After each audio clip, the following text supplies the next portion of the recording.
आपने squid game देखा होगा, लेकिन क्या आपने कभी सोचा जो कुछ हमने इस ड्रामे में देखा वो कहीं ना कहीं हकीकत भी हो सकता है। और अब तो लोग असल में भी वही खेल खेल रहे हैं।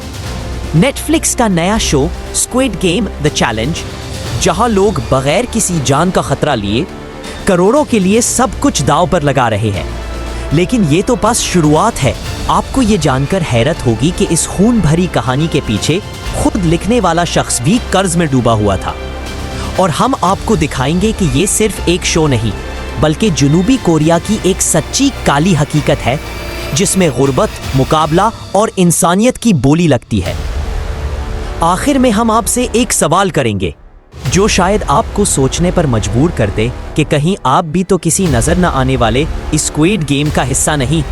ये वीडियो आखिर तक देखना, क्योंकि सच वही जान पाता है जो आखिर तक पहुंचता है। आपने नेटफ्लिक्स पर जो स्क्विड गेम देखा वो सिर्फ ड्रामा नहीं था, वो असल में जनूबी कोरिया के निजाम का अक्स है। कोरिया में लाखों लोग रोज जीते हैं एक ऐसा खेल जिसमें जीतने के लिए कुछ पैसे चाहिए और हारने पर सब कुछ छीन जाता है। वहां नौजवान इतने कर्जों में जकड़े हुए हैं कि नौकरी के बाद भी सारी तनख्वाह सूद में चली जाती है। एक रिपोर्ट के मुताबिक कोरिया के घरानों पर जितना कर्ज है वो उनके पूरे मुल्क की कमाई जीडीपी से भी ज्यादा है। लोग बैंकों से नहीं, खुफिया कंपनियों से कर्ज लेते हैं। अगर वक्त पर वापस ना करें तो हरासमेंट, धमकियां और कभी कभार खुदकुशी भी अंजाम बनती है। गीहुन जैसे किरदार सीरीज में नहीं, हकीकत में मौजूद है। ऐसे बाप जो बेटी को तोहफा देने के लिए जुआ खेलने पर मजबूर हो जाते हैं। स्क्विड गेम की तरह यहाँ भी लोग अपनी मर्जी से खेल में वापस आते हैं, क्योंकि असल दुनिया उनके लिए इससे भी ज्यादा जालिम है। और यही वो सच है जो सीरीज में छुपा नहीं बल्कि साफ साफ चीख रहा है। मगर क्या हमने सुना? सीरीज में कुछ किरदार मास्क पहने सोने के कमरों में बैठे दूसरों की मौत पर हंसते हैं। उन्हें वीआईपीज कहा गया। मगर सवाल यह है, क्या ये किरदार सिर्फ ड्रामे के लिए थे या ये किसी तल्ख सच का इशारा थे? कोरिया के असल मुआशरे में भी एक तबका ऐसा है जो सब कुछ देखता है, सब पर हंसता है और हर चीज को पैसे का खेल समझता है। बड़े बिजनेसमैन, खुफिया सरमायाकार और वो लोग जो कर्ज देकर दूसरों को गुलाम बना लेते हैं। ये लोग खुद को कानून से ऊपर समझते हैं। मीडिया, पुलिस, यहाँ तक कि सियासत को भी खरीद लेते हैं।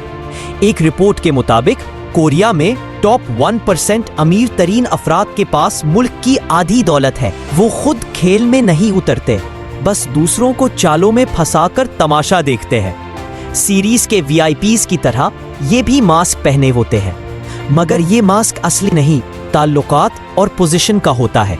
और यही वो तबका है जो बाकी लोगों की भूख, मजबूरी और मौत से फायदा उठाता है।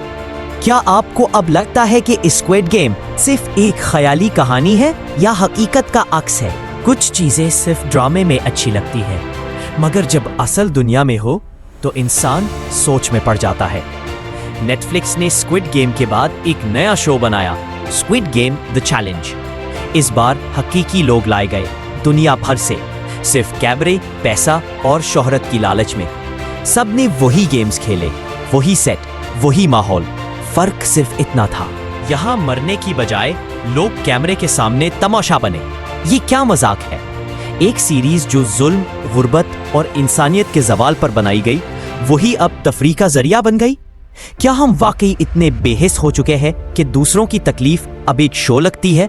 और सितम ज़रीफी ये कि जिन हालात पर सीरीज ने तनकीद की, अब इसी सीरीज को मार्केटिंग और पैसा कमाने का जरिया बना दिया गया। शायद असल स्क्विड गेम यही है, जहां हर चीज, हत्ता कि इंसानियत भी एक ब्रांड बन जाती है और हम सब हंसते हंसते देखते हैं जैसे सब कुछ ठीक है। आपने स्क्विड गेम देखी, उसके किरदारों से जुड़ गए, मगर क्या आप जानते हैं कि इस पूरी कहानी का सबसे बड़ा किरदार वो शख्स था जिसने ये सब लिखा? हवांग डोंग ह्यूक। ना कोई ताकतवर, ना कोई करोड़पति फिल्मसाज, वो खुद भी कर्ज में डूबा हुआ इंसान था। उस वक्त जब वो ये कहानी लिख रहा था, वो इतना टूट चुका था कि अपना लैपटॉप बेचने का सोच रहा था, क्योंकि खाने को कुछ नहीं था। वो कोरिया के एक आम मोहल्ले सोंगमुंडोंग में पला बड़ा, जहां रोज मेहनत करने वाले लोग ख्वाबों की जगह मजबूरियों से जीते थे। हवांग खुद कहता है कि इसने बैटल रॉयल पढ़ा और फिर वो ये सोचता रहा, अगर ये घनाउना खेल कोरिया में होता तो पीछे की वजूहात क्या होती। उसके सवालों का जवाब था कर्ज, गुर्बत, कमजोरों का इस्तेहसाल और पैसे के पीछे मरती इंसानियत। इसने ये सब एक फिल्म में ढालने की कोशिश की, मगर 10 साल तक किसी ने फल नहीं दिया। फिर आया नेटफ्लिक्स और तब जाकर उसकी चीख को आवाज मिली और पूरी दुनिया ने सुना। लेकिन सच तो ये है, उस स्क्विड गेम असल में एक चीख थी, एक बद्दुआ नहीं, एक सवाल था जो उसने हम सब से किया। और सवाल ये है, अगर आपको ऐसी भूख लगी हो कि इज्जत, रिश्ता और यहाँ तक के जान भी दांव पर लग जाए, तो क्या आप खेलने के लिए तैयार होंगे? जनूबी कोरिया एक ऐसा मुल्क जो दुनिया को ख्वाब दिखाता है, बीटीएस की धड़कनों से लेकर के ड्रामास की जज्बाती लहजों तक, फैशन, टेक्नोलॉजी, तरक्की, तहजीब। लेकिन क्या आप जानते हैं कि इन चमकती हुई इमारतों के नीचे कितने लोग रोज खामोशी से दफन हो रहे हैं? कोरिया जो बाहर से हंसता है, अंदर से सिसकता है। यहाँ खुदकुशी सिर्फ एक जाती फैसला नहीं, बल्कि एक मुआशरती पैगाम बन चुकी है। मशहूर शख्सियात जिन्हें दुनिया देवता मानती है, वही तन्हाई, जहनी दबाव और थकन का शिकार होकर अपनी जान ले लेते हैं। शादी, कोरिया की लाखों खवातीन ने इसे रद्द कर दिया है।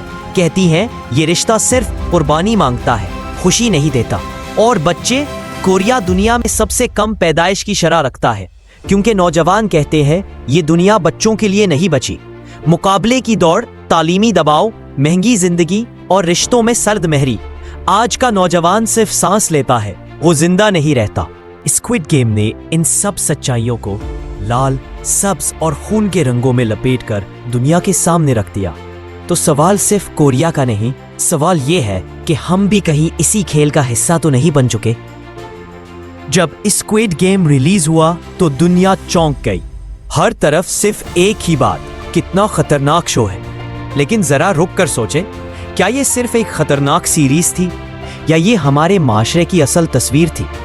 इस शो ने दिखाया कि जब इंसान पर कर्ज, गुर्बत और नाकामी का दबाव हो तो वो पैसे के लिए कुछ भी कर सकता है, यहाँ तक कि अपनी जान भी दांव पर लगा देता है। खेल में सब खिलाड़ियों को सिर्फ नंबर दिया गया, नाम खत्म, इज्जत खत्म, बस एक चीज बन गए। और जो लोग ये सब देख रहे थे, वो अमीर वीआईपीज जो बैठकर हंस रहे थे, शर्त लगा रहे थे जैसे इंसान नहीं, कोई तमाशा देख रहे हो। यही नहीं, इसी ख्याल पर अब एक असली शो भी बन चुका है। बर्तानिया में नेटफ्लिक्स ने स्क्विड गेम द चैलेंज के नाम से एक रियलिटी शो बनाया, जहां असल लोग वही गेम्स खेलते हैं। फर्क सिर्फ ये है कि वहां जो हारे वो मारे नहीं गए, बस खेल से बाहर हो गए। लेकिन सवाल ये है, क्या हम भी उन वीआईपीज जैसे नहीं बन गए? हम एक ऐसा शो देखते हैं जिसमें इंसान मरते हैं, सिसकते हैं और हम कहते हैं क्या जबरदस्त सीरीज है। तो फिर क्या फर्क रह गया इनमें और हम में? स्क्विड गेम एक इंतबाह है, एक आईना है जो हमें बताता है अगर हमने कुछ ना बदला तो कल हम सब भी किसी ना किसी खेल का हिस्सा बन सकते हैं।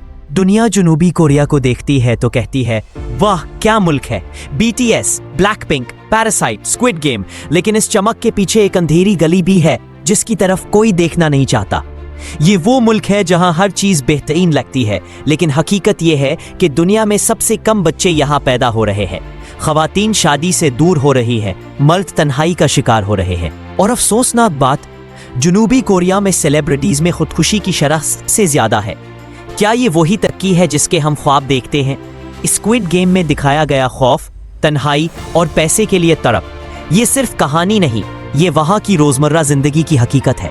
यही वजह है कि जब ये शो रिलीज हुआ तो सिर्फ कोरिया नहीं, पूरी दुनिया चौंक गई, क्योंकि हम सब किसी न किसी हद तक इसी दौड़ में शामिल हैं।